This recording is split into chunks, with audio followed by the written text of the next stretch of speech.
Fitra insani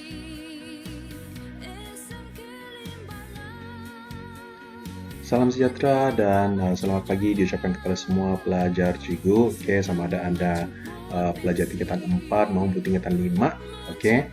Pada hari ini kita akan sambung perbincangan kita, yaitu perbincangan soalan 6 sehingga soalan 10 di kertas 2 bahagian E. Oke. Jadi bagi pelajar yang tidak berjaya ataupun ada kekeliruan dalam menjawab soalan yang telah Cigu berikan pagi tadi, sama-sama kita telitikan kandungan video ini. Dan sekiranya kalau kamu pikirkan video ini bermanfaat kepada kamu, sila sharekan kepada rakan-rakan kamu. Jangan lupa like dan juga subscribe channel Cigu ya. Oke, tanpa melengahkan masa, kita teruskan kepada soalan ke-6. Oke, soalan ke-6 yaitu lukis dan lorekan rantau yang memuaskan sistem ketaksamaan linear yang berikut. Oke. Dan untuk makluman semua pelajar, sebenarnya soalan ini berada di bab 6, tingkatan 4 ya, di bawah bab ketaksamaan linear dalam dua pemboleh ubah. Baik, untuk soalan ini basically apa yang dia minta kita ialah dia minta kita buat satu lukisan graf, okay? Dan juga kemudian selepas kita lukiskan graf tersebut, kita coba lorekan rantau yang memuaskan ketiga-tiga ketaksamaan inilah. Jadi biasanya Cigu akan minta pelajar untuk buat di kertas kosong dahulu. Oke, kamu punya lukisan tuh supaya jawaban kamu itu tidak ada kesan kena padam. Oke, kalau misalnya kamu silap lukis dan sebagainya. So, dalam graf kamu itu pertama sekali kamu buat sahajalah paksi-paksi yang ada, yaitu paksi X dan paksi Y. Kemudian kita kena perhatikan ketiga-tiga ketaksamaan yang ada di sini. Oke. Yang mana ketiga-tiga ketaksamaan inilah yang kita perlu lukiskan dalam kita punya ruangan jawapan yang telah disediakan itu tadi. So, kita coba pergi kepada ketaksamaan yang pertama dahulu, yaitu X lebih besar atau sama dengan 0.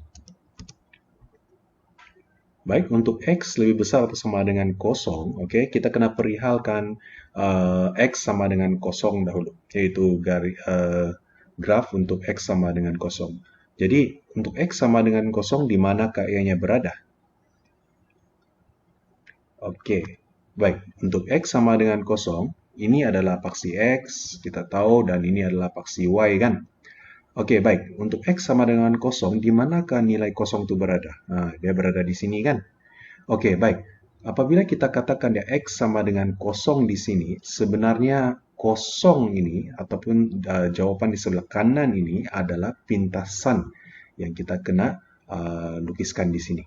So, di manakah pintasan X sama dengan 0 yang kita perlu lukiskan ini?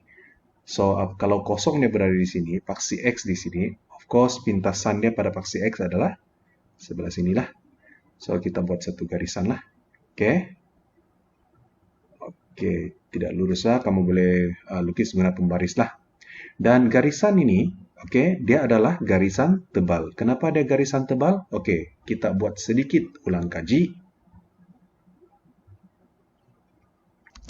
Coba kita ingat semula. Nah, ini deh. Oke.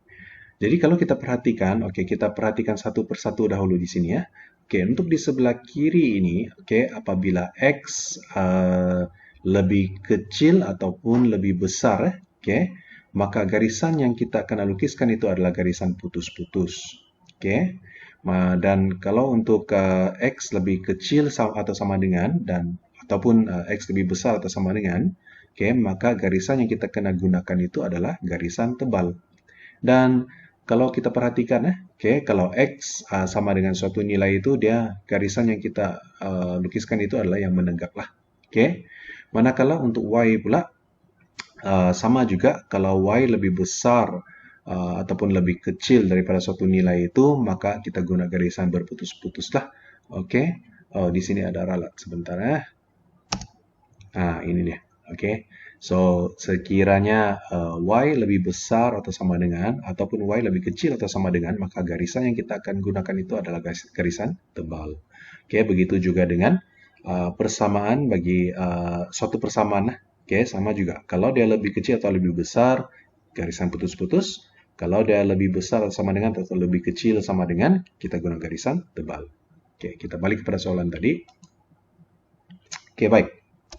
Oke, jadi di sini kita telah melukiskan apabila X sama dengan kosong.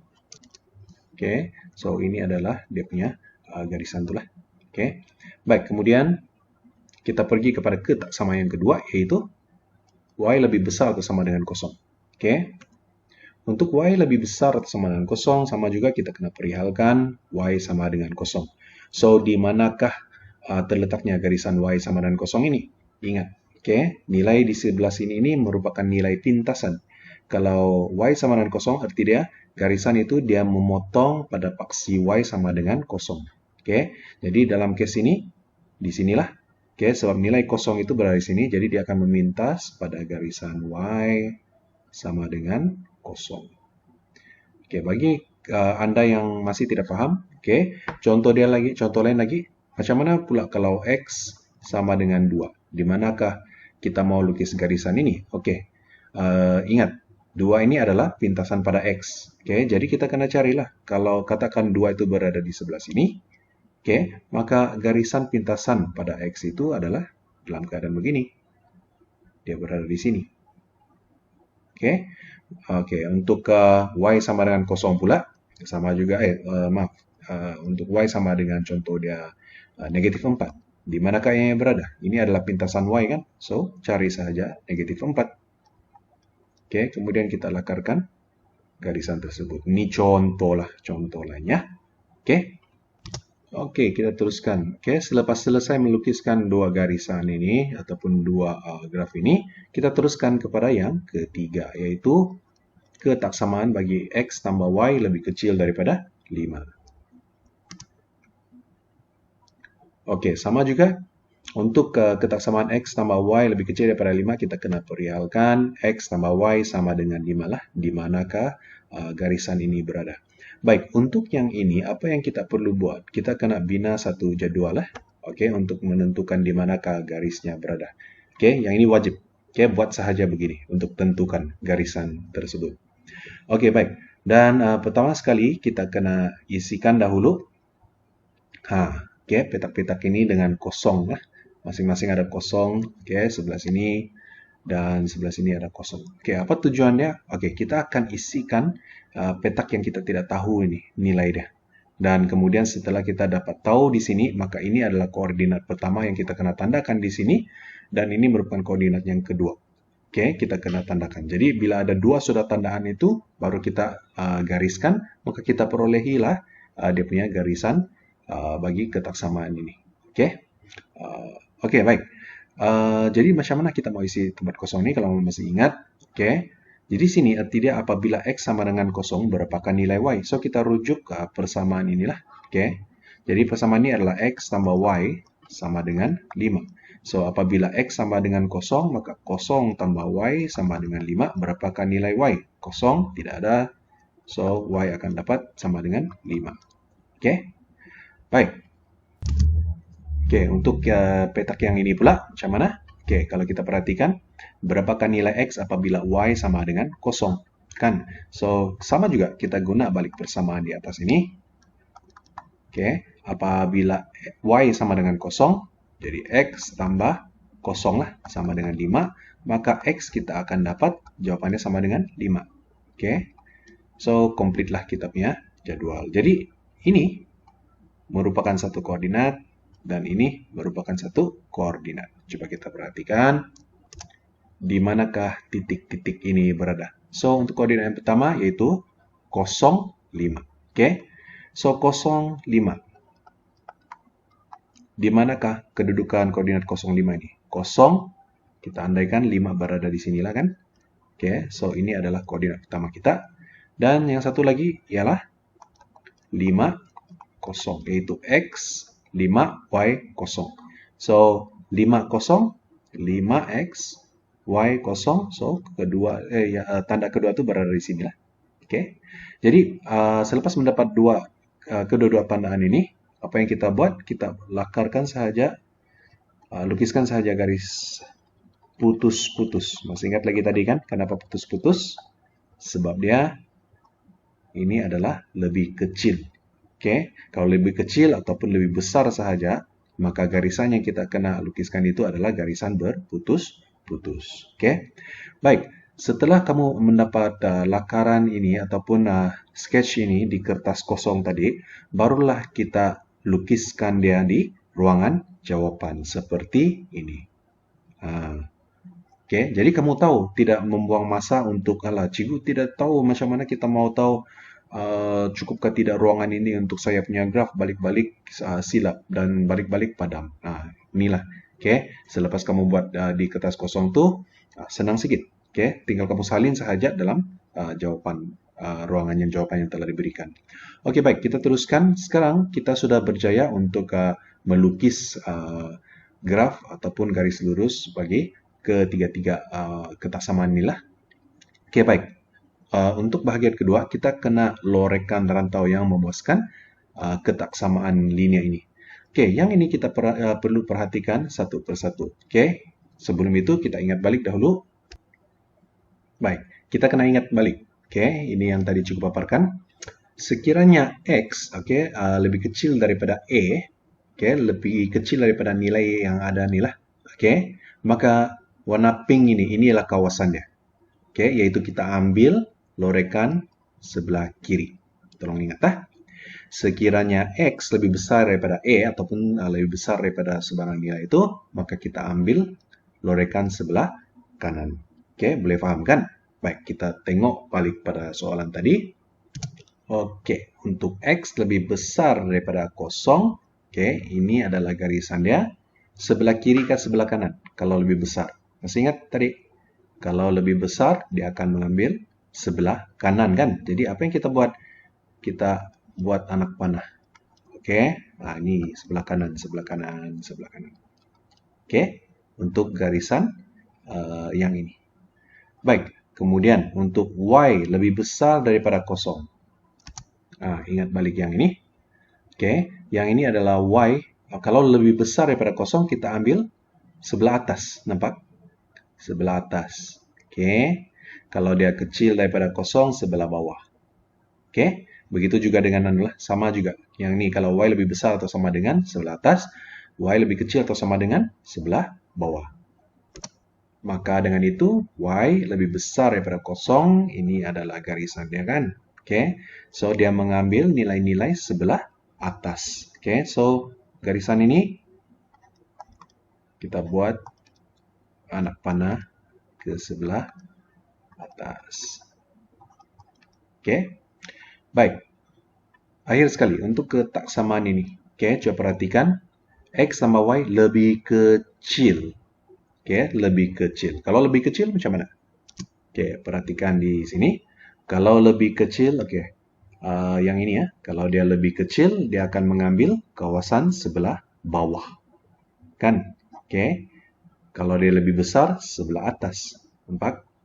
Oke, sama juga lah. Kalau contoh dia lebih besar atau sama dengan, sama juga. Dia akan mengambil sebelah atas. Kalau lebih kecil atau sama dengan, dia akan mengambil sebelah bawah. Yang ini telah kamu pelajari sebelum ini ya. Oke, kira-kira macam mana dia punya sengit grafnya itu?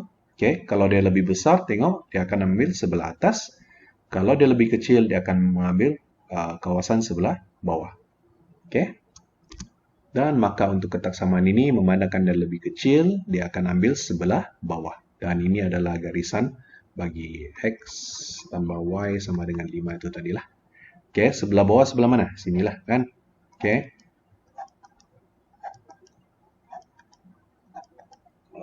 Oke. Baik, setelah kamu buat lorekan ini, coba perhatikan di manakah kawasan, yang ketiga-tiga ketaksamaan ini, dia bertemu anak panah mereka itu. Oke, kalau kawasan ini dua saja anak panah bertemu kan? Kalau kawasan sini, dua juga. Oke, yang ini ke atas, yang ini ke bawah. Begitu juga di bawah ini kan? So, kawasan yang tiga-tiga anak panah itu bertemu adalah sebelah tengah ini. Nampak? Yes. Jadi, inilah kawasan yang memuaskan ketiga-tiga ketaksamaan yang telah diberikan di atas. Maka inilah jawabannya. Jadi di sebelah sini sajalah. Oke, lorekan tersebut. Oke, yang anak panah ini padamkan Oke, padamkan. Jadi jawaban ambil yang kawasan dalam ini sahaja. Oke, so begitulah jawabannya. Oke, kita teruskan kepada soalan ketujuh. Oke, soalan ketujuh masih lagi ketaksamaan. Oke, Raja 2 menunjukkan rantau sepunya bagi suatu sistem ketaksamaan linear. Oke, ini adalah raja dia lah. Oke, jadi tuliskan 3 ketaksamaan linear yang mentakrifkan rantau sepunya tersebut. Oke, apakah 3 ketaksamaan linear tersebut? Oke, kita ambil yang ini adalah persamaan kan? Oke, jadi kalau kamu tengok persamaan inilah garis lurus dia. Oke, yang ini nampak? Oke, so kamu perhatikan kawasan lorekannya dia ke arah bawah, betul ke tidak? Kan ke arah bawah, garisannya macam mana? Tebal. Oke, garisan tebal, anak panah ke bawah. Jadi kita boleh simpulkan di sini ketaksamaan yang pertama nih untuk garisan ini adalah Y lebih kecil atau sama dengan, sebab garisan tebal kan, daripada 2X tambah 6. Inilah yang pertama. Nah, ini jawabannya kita tulislah. Oke, Y lebih kecil daripada 2X tambah 6. Yang pertama. Oke. Oke, yang kedua. Kita ambil garisan yang ini. Oke, yang menegak nih ya. Oke, dia meminta pada X sama pada X 4. Jadi yang ini sudah tentu kita tahu bahwa persamaan garis lurus ini adalah X sama dengan 4. Oke, nampak? Jadi apa yang kita kena buat? Kita mau tentukan sama ada lebih besar, lebih kecil, oke? Macam mana? Oke, pertama sekali kita tengok. Kawasan lorekan dia ini adalah ke arah sebelah kiri. Kalau ke sebelah kiri, maka dia lebih kecil ataupun lebih besar.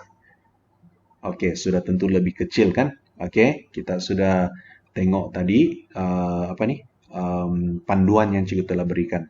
Jadi untuk jawaban yang ini dia X lebih kecil, tapi tengok garisan tebal. So, lebih kecil atau sama dengan 4. Oke, so ini adalah ketaksamaan yang kedua. X lebih kecil atau sama dengan 4. Oke, dan akhir sekali yang ini. Nah, ini adalah persamaan yang telah diberikan. Jadi, ketaksamaan yang ketiga tersebut, ialah, ini adalah garisannya ke arah atas. Dia ke arah atas.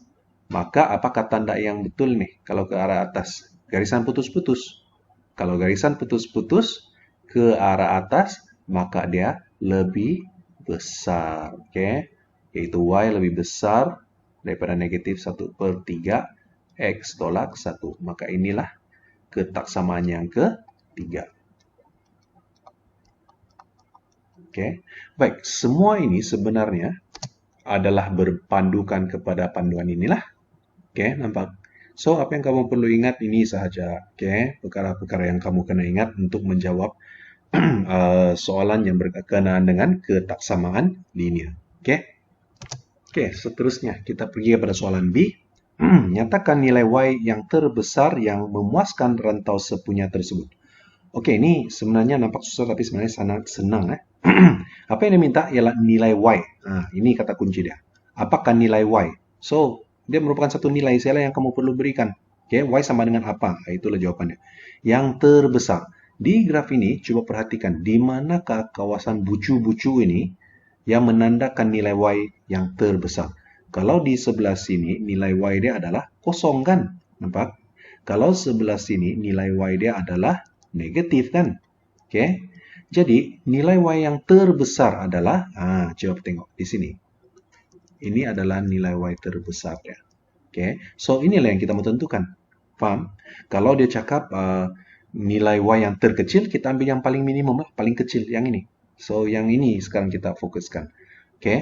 Jadi apakah nilai Y yang berada di sini? Jadi kalau kita perhatikan, nilai Y yang di sini ini, dia sebenarnya persilangan di antara persamaan yang ini dengan persamaan yang ini, yaitu X sama dengan 4. Nampak? Persilangan di antara dua persamaan ini. Nampak? Jadi untuk mencari nilai Y yang terbesar, apa yang kita buat? Kita selesaikan dua persamaan ini secara serentak sahaja. Oke, sangat mudah. So, apa yang kita buat? Oke, kita tahu bahwa Y sama dengan 2X tambah 6. Jadi, apabila X sama dengan 4, oke, kita ganti sahaja 4 ke dalam sini, maka kita akan dapat Y sama dengan 2 darab 4 tambah 6. Jadi 2 darab 4 sama dengan 8 tambah 6.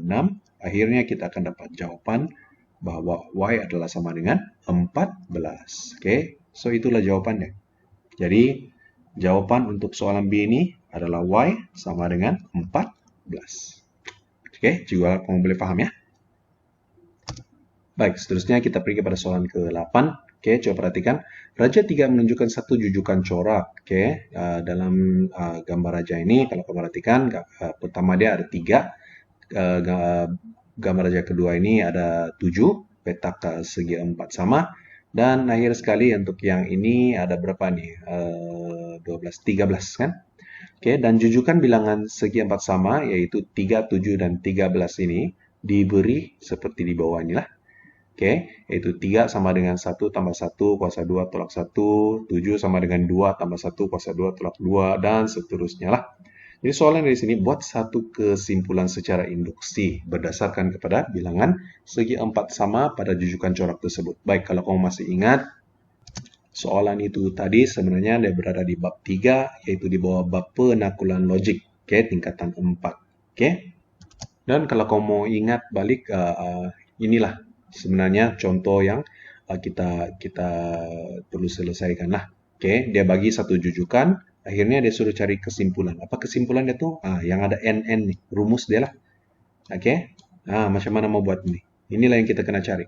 Oke, ini di buku teks contoh 22 di muka surat 83. Buku teks tingkatan 4 ya. Oke, buku teks tingkatan 4. Oke, jadi macam mana kita mau tulis kesimpulannya nih? Sangat senang, oke? Ini jujukan yang kita diberikan kan? Pertama sekali apa yang kita kena buat? Padam yang jawaban nih. Jangan tengok. Yang kita mau tengok ini, kawasan sebelah sini saja. Oke, sekarang coba tanya kamu, mana satu bahagian yang nilai dia adalah tetap? Ini kan, di tengah nih kan? Oke, kalau nilai dia tetap, kita tulis 1, ikut saja. Kemudian tambah. Oke, mana bahagian yang nilai dia meningkat ataupun menurun lah, oke, secara seragam. Kawasan ini kan meningkat secara seragam kan, dan yang ini kan, oke, menurun secara seragam kan. Jadi ini adalah dia punya n, paham? Oke, kita ambil balik tanda tuh, oke, jangan lupa kurungan, oke, yang ini kita kurungankan salin balik, dan yang ini adalah n juga, nampak? Oke. Oke, so sebenarnya inilah kesimpulan dia tuh. Oke, yang mana n itu adalah sama dengan apa? 1, 2, 3. Nampak? Saling balik sih sebenarnya. So, dapatlah jawabannya. Oke, maka untuk jawabannya, untuk soalan E, oleh itu, demi kesimpulan secara induksi adalah n tambah 1 kuasa 2 tolak n, yang mana n adalah sama dengan 1, 2, 3, dan seterusnya. Oke? Baik, soalan B. Hitung jumlah luas bagi corak yang seterusnya jika luas bagi sebuah segi 4 adalah sama dengan 1 cm kuasa 2. Oke. Baik, jumlah luas bagi corak yang seterusnya. Oke, sekarang dia ada bagi corak pertama, corak kedua, corak ketiga, corak yang seterusnya. Kita tidak tahu kan? Oke, jadi apakah jumlah luas bagi corak yang seterusnya? Itu yang kita kena tentukan nih. Oke, apa yang kita kena buat? Tidak perlulah kita agak dia corak ini sebenarnya macam mana kan? Kita hanya perlu tengok apakah jujukan selepas ini. Jadi kalau di sini 1, 2, 3, sudah tentunya di sini dia akan jadi 4 tambah 1 kuasa 2 tolak 3 kan? Inilah yang kita akan guna.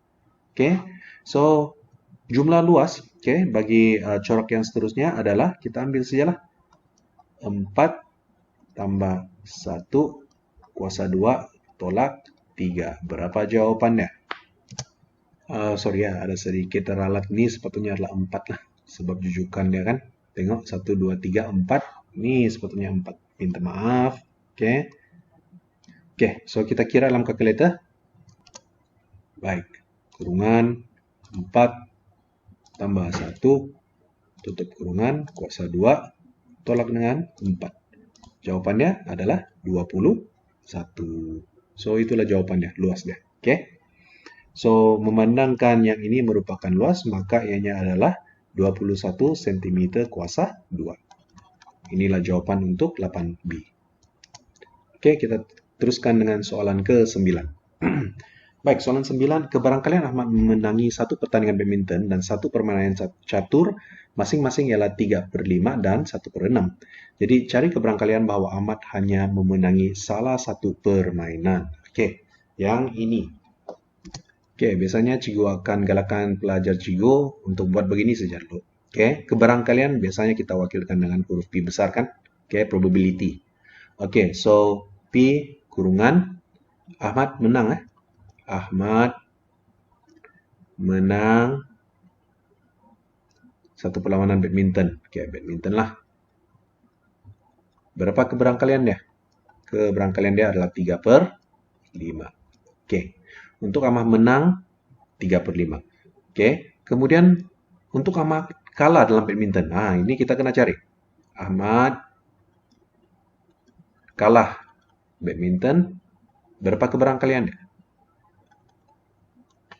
Oke, kebarangkalian dia adalah kita ambil 1 tolak 3/5 kan? So, jawaban yang kita akan peroleh boleh kira dengan kalkulator lah, yaitu 2/5. Jadi, kita buat satu ringkasan lah. P Ahmad menang badminton. Oke, sama dengan 3/5. Oke, dan kalau Ahmad kalah, kita ambil P Ahmad. Oke, kita tidak tulis kalah lah. Kita tulis prime kan? Kalah badminton. Masih ingat? Adalah 2/5. Right? Baik, begitu juga dengan yang seterusnya. Oke, apa tujuan cikgu suruh kamu tulis dalam bentuk ayat supaya kamu boleh tukarkan dia dengan mudah dalam perwakilan matematik inilah. Nampak? Oke, ini tidak tetap. Kamu boleh tulis apa saja yang kamu mau. Tidak masalah. Oke, sekarang kita ambil pula kebarangkalian Ahmad. Oke, nih tengok di atas nih. Menang permainan catur. Oke, menang catur. Catur, kebarangkalian dia adalah 1/6. So, kebarangkalian untuk Ahmad kalah. Catur, sama juga kita ambil 1 tolak berapa? 1/6. Yaitu sama dengan 5/6. Oke, wakilkan dia dalam bentuk matematik. Ahmad menang catur. Sama dengan 1/6. Dan ini adalah Ahmad kalah catur. So, kita tidak boleh tulis kalah. Kita guna wakilkan prime. Nah, ini. Oke, sama juga dengan 5/6. Kemudian barulah kita perhatikan soalan dia ya. Oke, cari kebarangkalian bahwa Ahmad hanya memenangi salah satu permainan. Jadi di sini, kalau salah satu permainan sahaja, kita boleh simpulkan bahwa sama ada Ahmad. Oke, tulis dalam ayat pun tidak apa. Ahmad, kita ambil menang badminton. Oke, dan oke, ingat dan kalah catur lah kan. Oke, ini keadaan dia. Sama ada Ahmad menang badminton dan kalah catur, atau si Ahmad ini paling keadaan yang satunya. Ahmad menang catur dan kalah badminton. Nah, kita tulis begini. Barulah kita menampak. Oke? So, inilah kebarangkalian yang kita kena cari ini. Jadi, apa yang kita perlu buat? Gantikan sajalah. Oke? Ahmad menang badminton. Mana kebarangkalian Ahmad menang badminton? Nih, 3/5. Oke? So, P Ahmad menang badminton. Oke. Dan kalah catur. Kalau dan, kita kena darabkan. Oke, kebarangkalian kalah catur. Di mana kalah catur? Nah, ini dia kan. Oke, kalah catur itu P, E, M, C prime. Ini dia. Atau arti dia kita tambah. Yang ini kita dahulukan, so kita kurungankan. Oke. Atau Ahmad menang catur. Mana keberangkatan Ahmad menang catur? Ahmad menang catur ini kan. Yaitu P, E, M, C. Oke. Dan kita guna tanda darab. Masih ingat kan? Oke.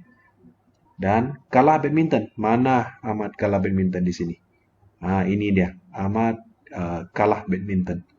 Yaitu P, E, M, B prime.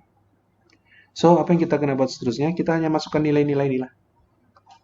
Oke, ini adalah 3/5 darab ini 56 tambah ini 1/6 darab nih prime yaitu 2/5 kan. Oke, so kira dalam kalkulator. Oke, kurungankan 3/5. Oke, kemudian darab 5/6. 5/6. Oke, tutup kurungan, ikut saja. Oops, apa masalah ini? Lupa tekan depan. Oke, kemudian tambah. Tutup kurungan, 1/6. 1/6. Kemudian darab dengan 2/5. Oops. 2/5. Tutup kurungan. Oke, akhirnya kita akan dapat jawabannya sama dengan 17/30. So, itulah jawabannya lah. Oke, 17/30. Maka dapatlah jawaban kebarangkalian bahwa Ahmad hanya memenangi salah satu permainan. Oke, kunci untuk membuat yang ini. Oke, biasanya kita akan senaraikan, tuliskan dahulu kebarangkalian untuk kejayaan. Oke, dan keberangan kalian untuk dia gagal. Oke, dan sama juga kejayaan dia punya kegagalan itu, keberangkalian itu. Kemudian barulah kita perihalkan, tengok balik soalan, permintaan. Ini adalah daripada permintaan soalan. Oke, kita rujuk yang ini saja. Oke, dan kita bentukkan. Sebelum kita tulis, kita kena perihalkan keadaan dia. Kalau keadaan pertama dia begini, apalagi keadaan kedua dia yang mungkin. Oke, dalam case kita selesaikan ini ada 2 keadaan. Dia mungkin juga ada 3 keadaan. Oke, kalau dia bagi 3 pun boleh ubah. Biasanya dia ada 3 keadaan lah. Oke, di sini. Jadi, yes, inilah adalah soalan ke-9. Baik, kita teruskan dengan soalan yang terakhir. Oke, yang ini ya. Untuk soalan terakhir ini dia merupakan bab 10 lah. Oke, di bawah matematik pengguna yaitu pengurusan keuangan. Oke, kamu boleh coba buat ulang kaji lah yang ini. Oke, ketika coba menjawab itu kan. Oke. Oke, kita tengok pada soalan ke-10 ini. Gaji bulanan Encik Mutu dan istrinya masing-masing ialah 3.500 dan 3.200. Mereka mempunyai pendapatan pasif, oke, bulanan sebanyak 600 dengan menjual produk secara dalam talian. Oke, jadi tidak pendapatan pasif ini sebenarnya orang punya pendapatan konsisten di luar daripada gaji inilah pendapatan tambahan. Oke, 600. Jadi jumlah perbelanjaan bulanan mereka ialah 3.500. Oke, jadi soalan dia hitung aliran tunai bulanan mereka. Sangat senang kan? Jadi kita mau tambah tolak sahaja berapa orang punya jumlah pendapatan, berapa yang mereka keluarkan sebagai perbelanjaan. Itu sih ya. Oke, itu dia kata kunci.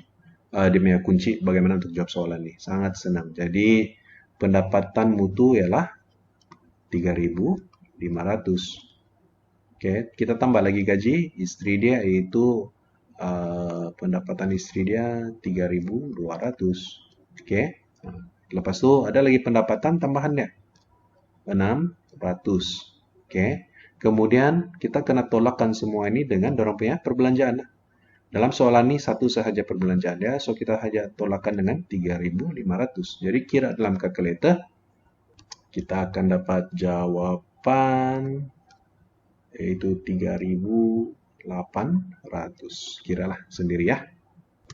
Oke, kita teruskan dengan soalan B ya.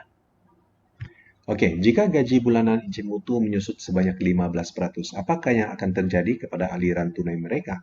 Sama saja. Mana yang menyusut itu saja kita kurangkan lah. So di sini case-nya adalah Inci Mutu punya gaji dia menyusut 15%.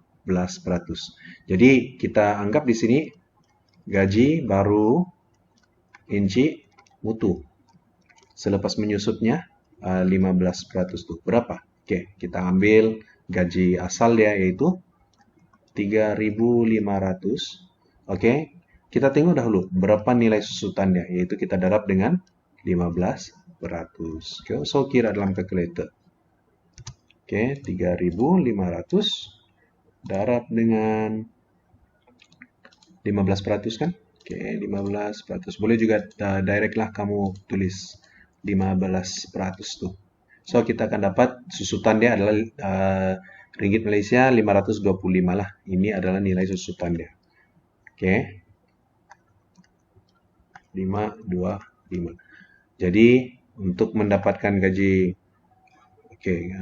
yang ini, gaji susutan sebetulnya kan.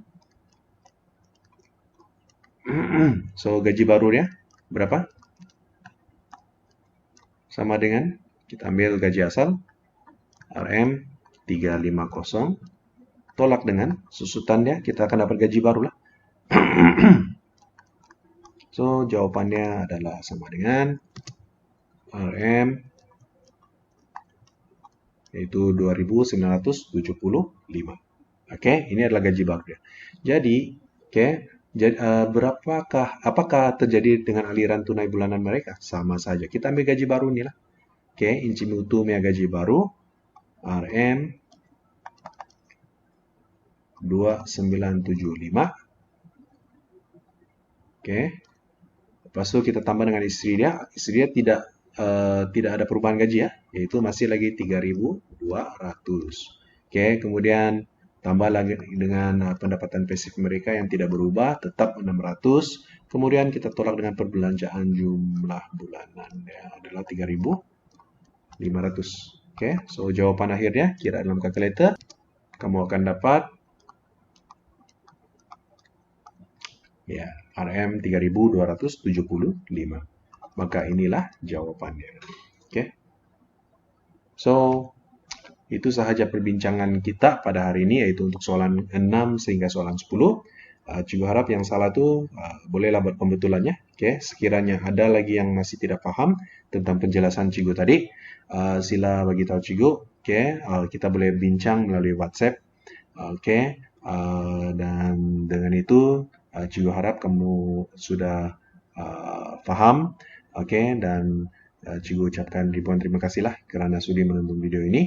Oke, apa-apa yang tidak paham itu nanti kita akan sambung kemudian ya. Oke, sekian dan terima kasih.